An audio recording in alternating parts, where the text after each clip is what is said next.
Being a programmer, one of my dreams has always been to create an original video game, something that nobody in the industry has done before. After seeing Spore, I became intrigued. Here was an attempt at putting people in control over a universe. After looking at what made video games popular, I realized the main aspect was control.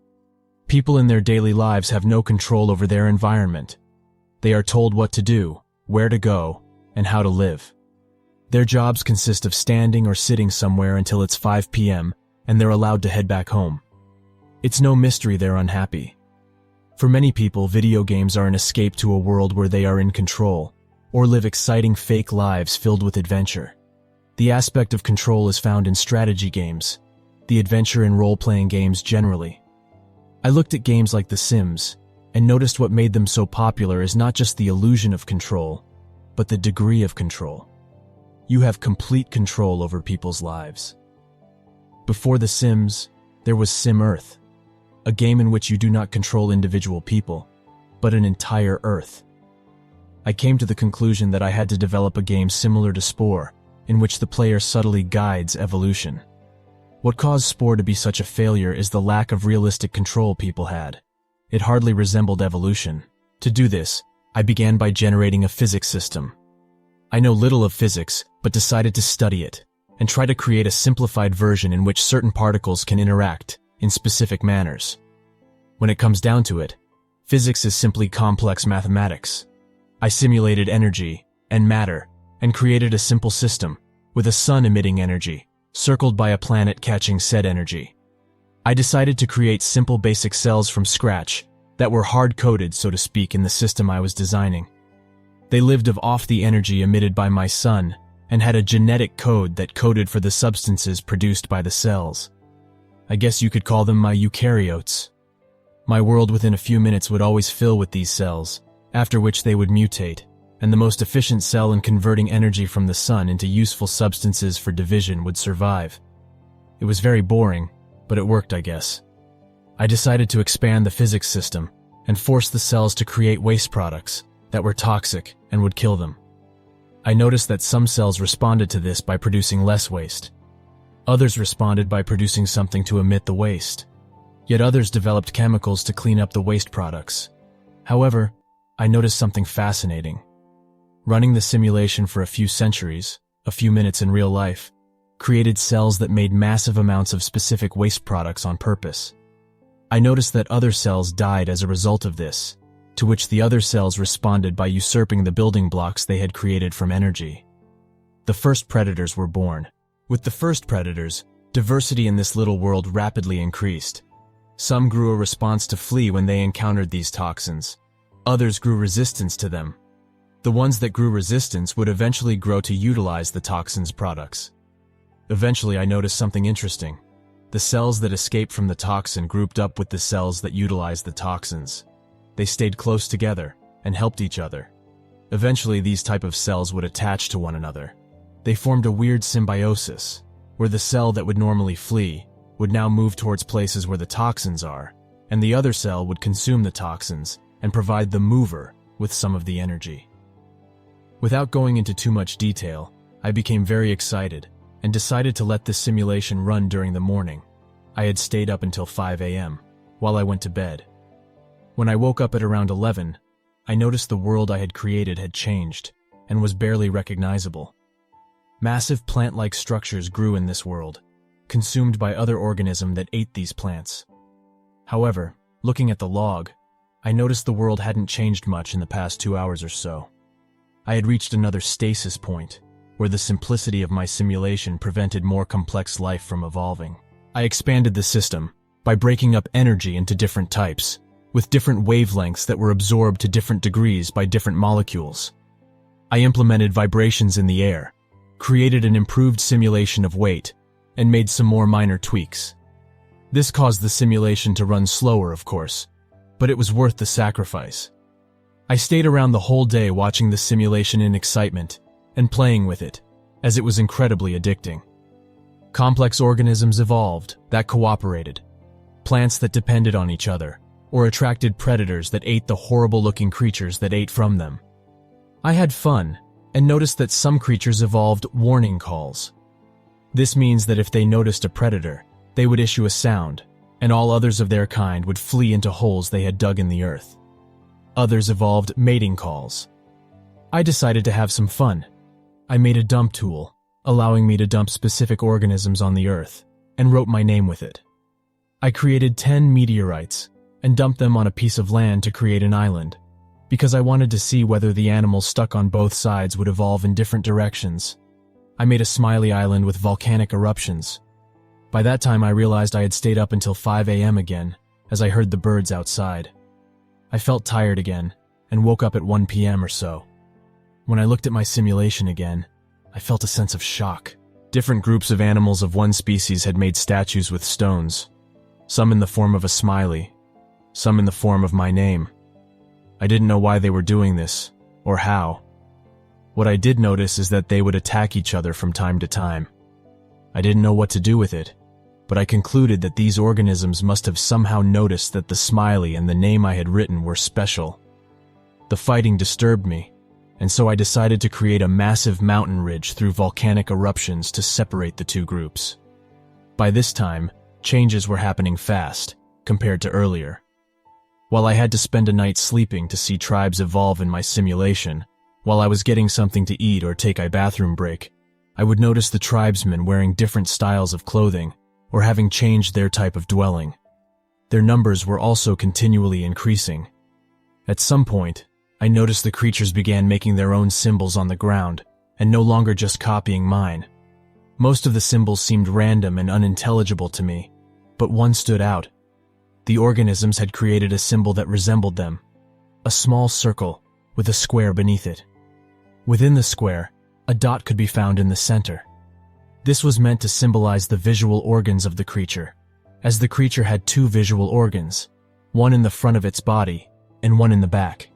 In the square, other sensory and reproductive organs were symbolized. Next to the circle on top of the square could be seen something resembling a drawing of a fork. Two of these forks had been painted in opposite direction, and next to that the smiley face could be seen. I realized something. They were not communicating towards each other.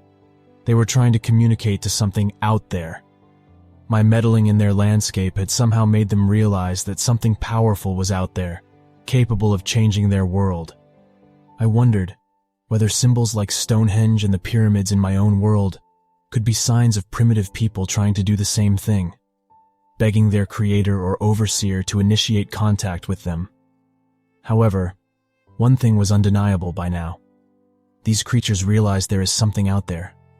I wondered long, did I have a responsibility to initiate contact with something that isn't real? Or are these creatures real in a different way? Can something be real merely by being capable of having a concept of itself?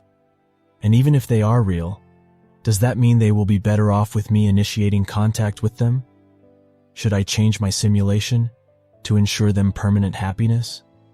And is it even possible for me to do such a thing? I did not want to confirm my existence to them, but I did want to be able to communicate with them. I decided to program a prophet, an organism that looks like them and cannot be proven by them to be different from themselves and is fully controlled by me. I let it be born into a powerful position as the son of a leader.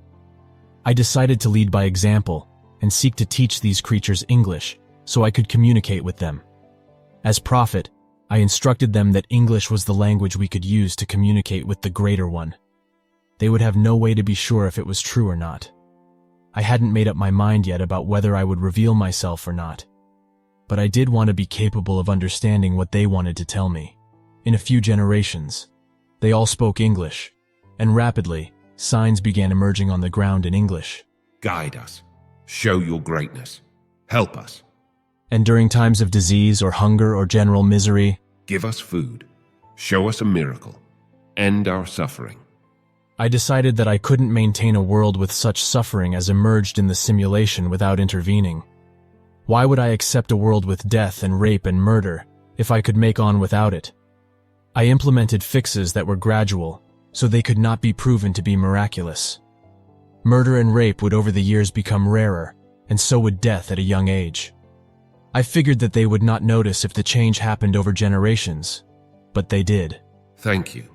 All blessings be upon the greatest. We love you. and most heartbreaking. Come back to us. Tears ran over my face. There is something there, and it knows I am here, able to contact them, but unwilling to do so out of fear of what I have created. But I felt I had a responsibility, and so I loaded up the character I had created again, and went to their king, asking to talk to all their wisest men. But by this time, I was not believed.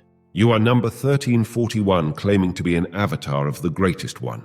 If you are him, I pray for your forgiveness.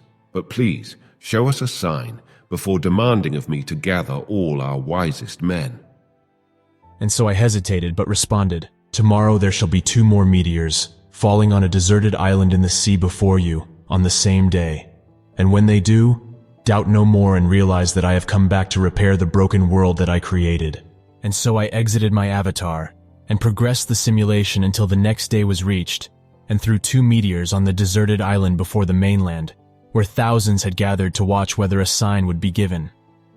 Upon the descent of the meteors, celebrations were held. All the sentient organisms gathered around the small house where I had exited my avatar and lay flat on the ground, in apparent worship of the man who was last seen there and afraid of coming close. I don't know who was more afraid by now, me or them. I loaded into my avatar again and exited the house. The creatures continued to lay flat on the ground, in utter silence. It is as if they felt unworthy of speaking. "Let your wisest man stand up," I told them, and up stood one of these bizarre-looking creatures. Thank you for coming back. Pray tell us, do you have any requests of us? I hesitated before saying, "There is nothing you can do for me that pleases me, but for you to be good to one another, and to contact me with your wishes and fears." The creature responded, We know you come from a different world, and we are afraid. We understand how vulnerable we are, and how incomplete our experience is. Please, allow us to join you in the world that you created our world from. I began crying behind my computer as I responded, "I do not know how." The creature responded, At risk of offending you, please understand the severity of our situation. By living in a world that is incomplete, we are at constant risk of disappearing forever, never to be seen again. We would never even consciously realize that our end had come. I realized that they were unable to comprehend that I only had absolute power within their world and not outside of it. They also did not realize that my knowledge of their world was limited. I may have created it through simple laws, but those simple laws gave way to a reality of its own that is more complex than I can comprehend. I responded again, "I only have power in your world. In my world I have no power, and so I cannot bring you there, because my world is not under my control. I also do not understand the world I have created. I do not know what is best for you. Only you do, and you have to inform me what you want." And the man waited for a moment.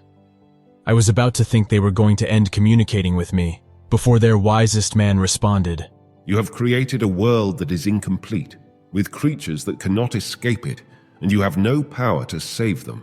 They are completely unfree, and they have no power. We are completely at your mercy, and so we ask you from the deepest of our heart, end us. By now I was crying, as I was confused and asked to do the impossible. My own child was asking me to kill it. This is when I noticed the lights in my room flickering, before my computer suddenly shut down. I screamed. Upon trying to turn on my computer again, I noticed it wasn't working. I called the power company, who told me that due to an accident, a power surge had traveled through the grid.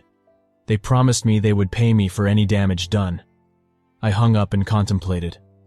The coincidence of what had just happened was too great to be imaginable. And I wondered, if these creatures were at the mercy of a confused creator, could the same be said of me? And is so, did my creator just prevent me from repeating his own mistake?